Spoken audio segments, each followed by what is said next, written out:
Hey, we're back for more Shakesyear. Again, getting this in right at the last minute. So today we are in Act 1, Scene 5 of Hamlet. And yesterday, if you remember, Hamlet and Marcellus and Horatio and maybe Bernardo were up on the wall, and the ghost came back, and the ghost beckoned for Hamlet to follow because it wouldn't speak to him there.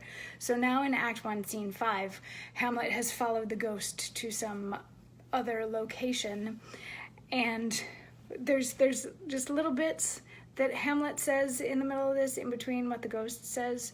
So since he's a ghost that's dressed in military garb, we'll say this is the ghost and this is Hamlet.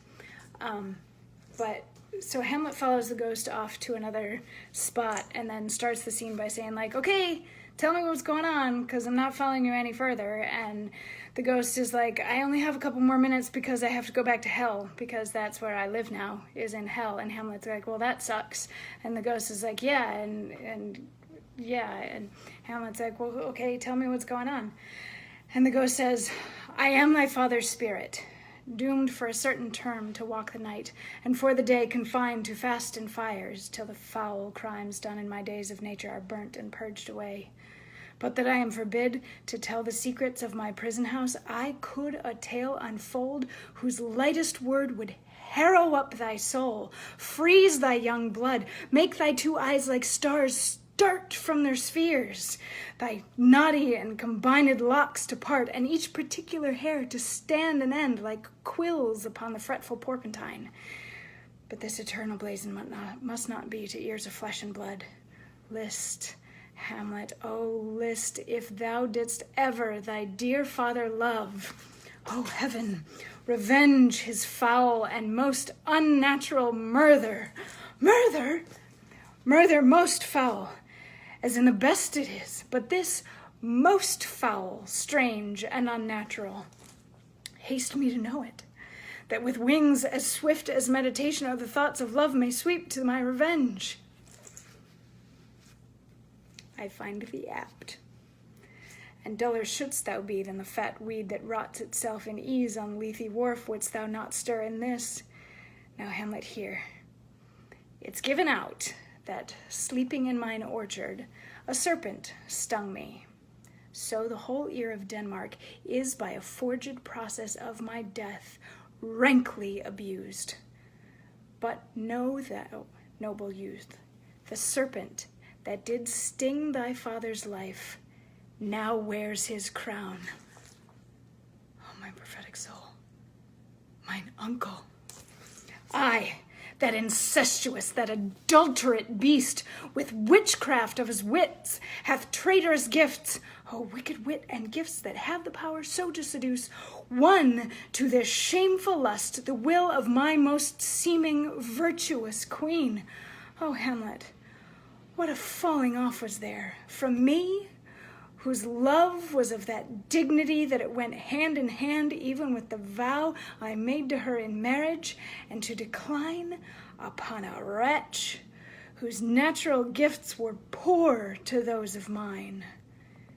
But virtue, as it never will be moved, though lewdness courted in a shape of heaven, so lust, though to a radiant angel linked, will sate itself in a celestial bed and prey on garbage. But soft, methinks I scent the morning air. Brief let me be, sleeping within mine orchard, my custom always in the afternoon. Upon my secure hour, thy uncle stole with juice of cursed Hebanon in a vial, and in the porches of mine ears did pour the leprous distilment, whose effect holds such an enmity with the blood of man, that swift as quicksilver it courses through the natural gates and allies of the body, and with a sudden vigor it doth posset and curd, like agar droppings into milk, the thin and wholesome blood. So did it mine, and a most instant tetter baked about, most laser-like, with vile and loathsome crust all my smooth body. Thus was I, sleeping, by a brother's hand, of life, of crown, and queen at once dispatched, cut off even in the blossoms of my sin, unhoozled, disappointed, unannaled, no reckoning made, but sent to my account with all my imperfections on my head. Oh, horrible. Oh, horrible, most horrible. If thou hast nature in thee, bear it not. Let not the royal bed of Denmark be a couch for luxury and damned incest.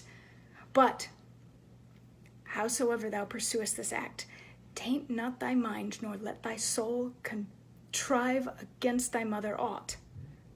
Leave her to heaven, and to those thorns that in her bosom lodge to prick and sting her. Fare thee well at once. The glowworm shows the matin to be near, and gins to pale his ineffectual fire. Adieu, adieu, Hamlet. Remember me.